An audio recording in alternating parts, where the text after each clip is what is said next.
Hello and welcome back. Movie Flakes is here with another incredible, dramatic, and hottest episode of episode 4 of The Last Thing He Told Me recap and explanation. Did Hannah find Bailey's mother? Recap and ending of The Last Thing He Told Me episode 4 is Bailey, Angry Rice. In The Last Thing He Told Me, which aired last week, Hannah and Bailey went on a merry-go-round across Austin in an effort to find out more about Owen. The closest church to the stadium, which Bailey claimed she had visited with her father, was the subject of their investigation. Despite the fact that they received no information from there, Hannah won the trust of the church caretaker, Ms. McGovern, who assured Hannah that she would inform her if she learned anything during a wedding that occurred on game day in 2011. Grady Bradford, who was still in Sausalito, learned that Abbott's man was keeping tabs on Hannah and Bailey and attempting to break into their home as well. Grady stopped that man from taking any serious action, but he nevertheless took the duffel bag loaded with cash from Hannah's house. Hannah discovered from Jake in the episode's climactic scenes that there are no official records of Owen and Bailey. Hannah and Bailey learn who Owen thinks is the best math teacher. After discovering that Bailey isn't who she believes she is, Hannah is now seated across from her as the only source of assistance and support.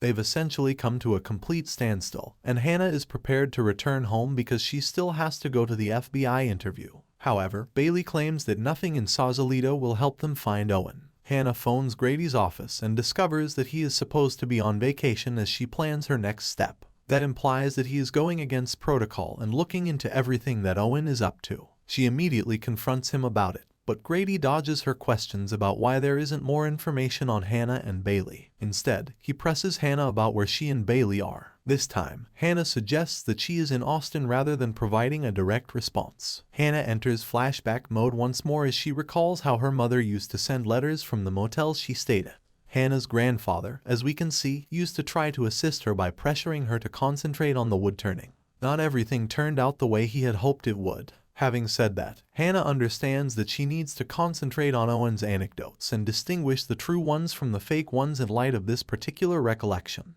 Hannah and Bailey are then sent to Tobias Cookman, Owen's favorite math instructor, who reportedly failed him and framed Owen's grade sheet in his office to keep Owen motivated. Now that Owen claims to have attended Princeton University, Jules and Jake argue briefly about Hannah's choice of guys after learning about the duffel bag. As for Grady, he's finished outlining the circumstances surrounding Owen, and his supervisor thinks they shouldn't worry about it. By the way, based on Grady's boss analysis of Owen, she is fully aware of who Owen is and why the police should apprehend him rather than defend him. She doesn't care much about Bailey either and attributes Bailey's predicament to Owen, her father. He's about to give up on the case completely when he finds out Hannah and Bailey are in Austin, which pushes him to make extra efforts to keep an eye out for them. Hannah finds a photo of a woman who resembles Bailey exactly. In the hopes of finding his or Olivia's picture and learning their real names, Hannah and Bailey go through the yearbook pictures in the archive area. Bailey experiences a mild panic episode as a result of her understandable fear of learning something she doesn't necessarily want to know. Even when she went for a stay at her friend's house,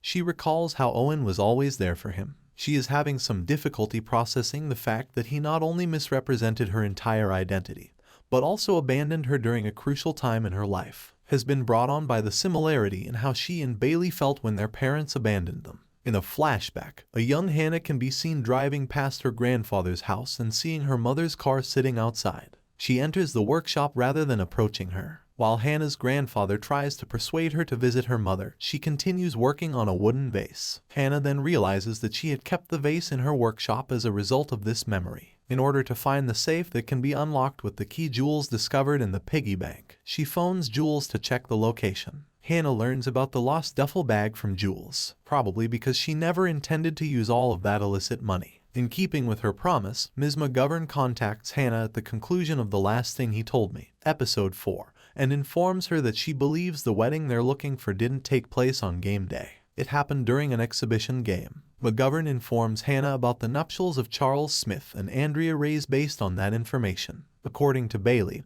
there is no Charles Smith in the university archives, but there is a Catherine Smith. They discover an amazing resemblance between Catherine Smith's and Bailey's looks when Hannah closes in on the old photograph of Catherine Smith. What does this actually mean? So far as I can tell, the woman Bailey believes to be her mother isn't really her mother. That's harsh. Bailey had been crying while displaying the photo of this unidentified woman on her phone. And even her mother isn't there. To be honest, if you go back to when Bailey shows Cookman the photo of Owen, the woman, and herself, it is obvious that the woman's face has been altered. A zoomer is Bailey. She ought to have recognized that earlier because, unlike the classics, in general, younger generations are quicker to recognize fake photos and videos. She can always be too stressed to pay attention to the details. However, now that Hannah and Bailey are familiar with 3 names and a face, they can use that information to find out more about Owen. But do they actually want to learn more about Owen? According to the Texas Division of the U.S. Marshal's Office, this man is well known. He has lied dishonestly about his entire life to both his wife and his own daughter. Therefore, it would probably be best to stay away from anything related to Owen rather than getting closer to his past or his current situation. Thanks for watching. Hit the like button, comment,